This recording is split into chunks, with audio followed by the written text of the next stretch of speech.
নমস্কার, কেমন আছেন সকলে? আশা করছি সকলে খুব ভালো আছেন।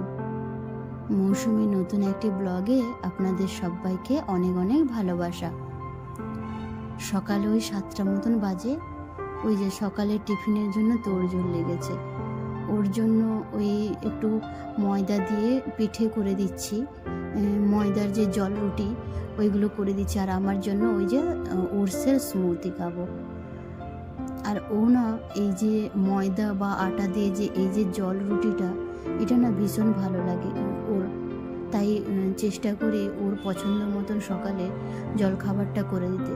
কারণ ছুটির দিনে তো দুপুরে বা সকালে খেতে পারে ঘরে, আর ছুটি না হলে তো ওই তো অফিসে যে ক্যান্টিনে যে কি খায় না খায় সেটাই একটু তো টেনশানে থাকি। যদি সকালবেলাটা একটু পেট ভর্তি করে বা মনের মতন করে টিফিন বানিয়ে দিতে পারি, ও খেয়ে গেলে আমারও খুব ভালো লাগে আর কি।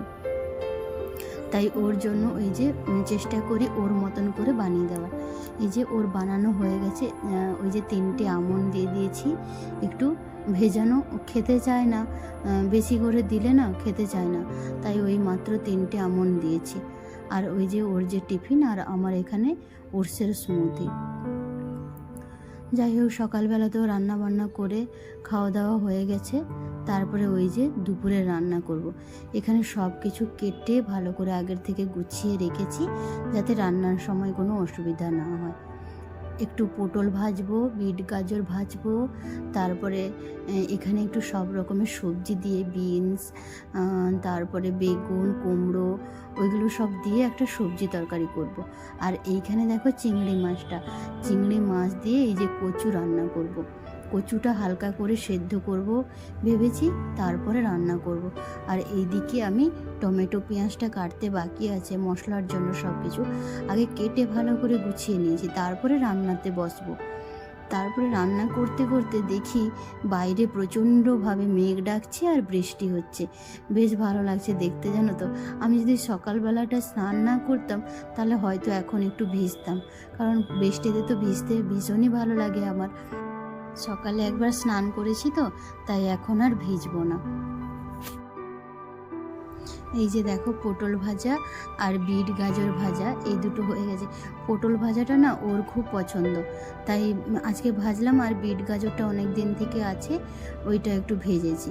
এই যে দেখো কচুটা ভাপিয়ে নিয়েছি একটু, ওই চিংড়ি মাছটা রান্না করব বলে ভাপিয়ে নিয়েছি। আর এইদিকে ওই যে সব রকমের সবজি দিয়ে একটা ওই তরকারি বসিয়েছি আর কি। আর এখন একটু না আমি সবজিটাও বেশি খাই। আগে খুব একটা সবজি টবজি বেশি খেতাম না, ওই একটা ঝোল টক বা একটাখানি তরকারি হয়ে গেল ওটা দিয়েই ভাত খেয়ে নিতাম। কিন্তু এখন সবজিটা আর একটু ওই বিট গাজর এইগুলো একটু বেশি করে খাই আর কি। তারপরে দেখো এখানে কচুটা এখানে কষিয়ে নিয়েছি, সব মশলা দিয়ে দিয়েছি। ওই টমেটো, পেঁয়াজ, লঙ্কা সব পেস্ট করে একসঙ্গে দিয়ে রান্নাটা করছি আর কি। কচুটা মশলার সঙ্গে কষিয়ে গেছে, দাঁড়ান একটু জল দিয়ে দিই, পরিমাণ মতন জল দিয়ে তারপরে একটু ফুটে এলে চিংড়ি মাছটা দিয়ে দেবো।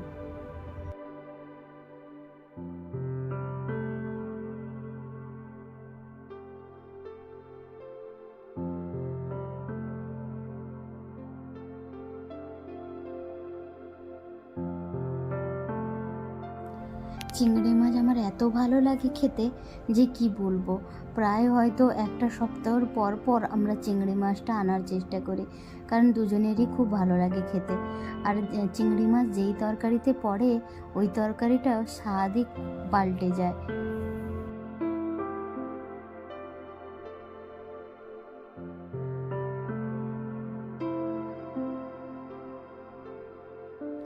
সব কিছু রান্নাবান্না হয়ে গেছে, এই ঝোলটা তো ফুটেই গেছে, এবার নামাবো।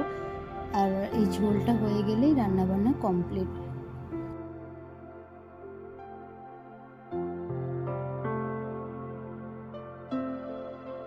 ব্যাস, রান্নাবান্না সব কিছু কিন্তু কমপ্লিট হয়ে গেছে।